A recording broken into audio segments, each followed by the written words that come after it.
Do you know the difference between noise and sound? What is noise and what is sound?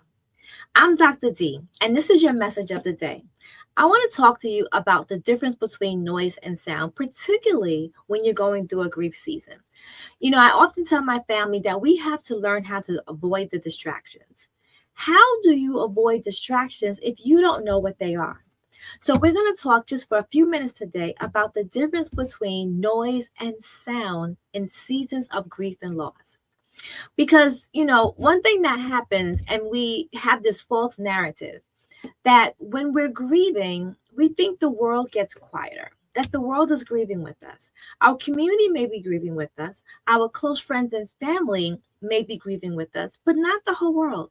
So, in actuality, the world doesn't get quieter because we need it to.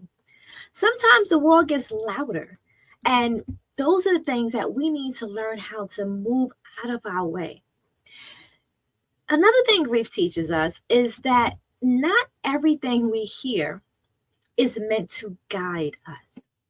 Not everything we hear is meant to guide us. It may look good, it may smell good, it may be dressed up and look like it's supposed to be part of us during our grieving process, but not everything we hear is meant to guide us. Some things are sound and some things are noise. So let's talk about that. What is noise? So I would say noise is everything that overwhelms you, that anxiety, that pressure, those things that come to you that are negative, that keeps you in limbo. That's noise. Noise can also be that pressure to be strong while you're healing, that pressure to keep going while you're trying to grieve. Noise can be the opinions of other people who don't understand the weight that you are carrying. That can be noise. It can be the expectation to push to perform while you are still healing. That's noise. Noise can also be that internal chatter, right? That internal chatter. It may not always come from someone else. It may not always be external. Sometimes noise can be within us. So we have to be able to recognize what's noise.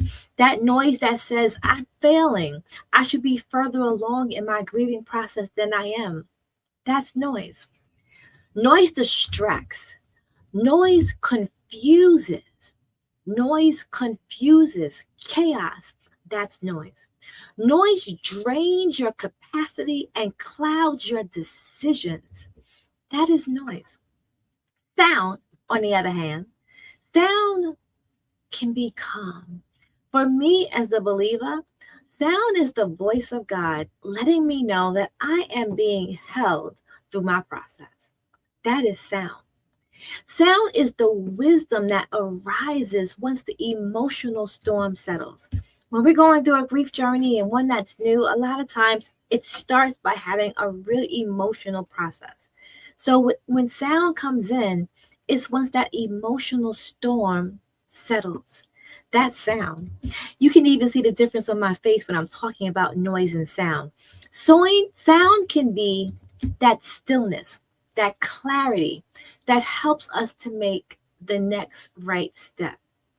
It can be that reassurance that tells us everything's going to be okay.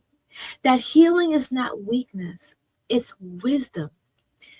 Sound can ground you. Sound grounds me. Sound restores me. Sound can give you direction when everything else, everything else, seems uncertain. That's sound.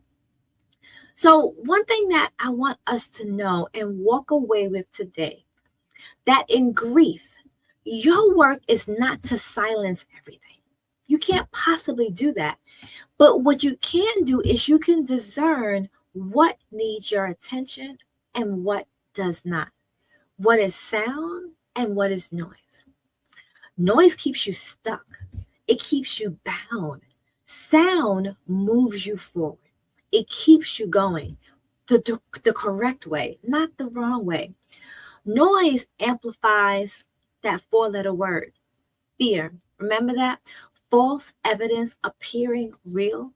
That's what noise does. Sound strengthens faith. Noise pushes you to rush through your process because your grieving process and how fast or how slow or the temperament that you go through that journey, that's on you, not noise. Sound reminds you that healing takes time and your time. That's sound. So I want to leave you with this. When you learn to separate the two, when you learn to separate the difference between noise and sound, you begin to rise with a new kind of clarity, one that honors your pain, but refuses to let it define your future. Because one thing we know about grief and loss, grief may shake you. It can shake you to the core, but sound can steady you. Sound can ground you and keep you safe no matter what chaos is going. You can be sitting right here. Can you see this? Right here. And chaos all around you. But sound keeps you safe. This is Dr. D. This has been your motivational moment for the day, your message of the day. It was great talking to you, and I will see you where? In the classroom.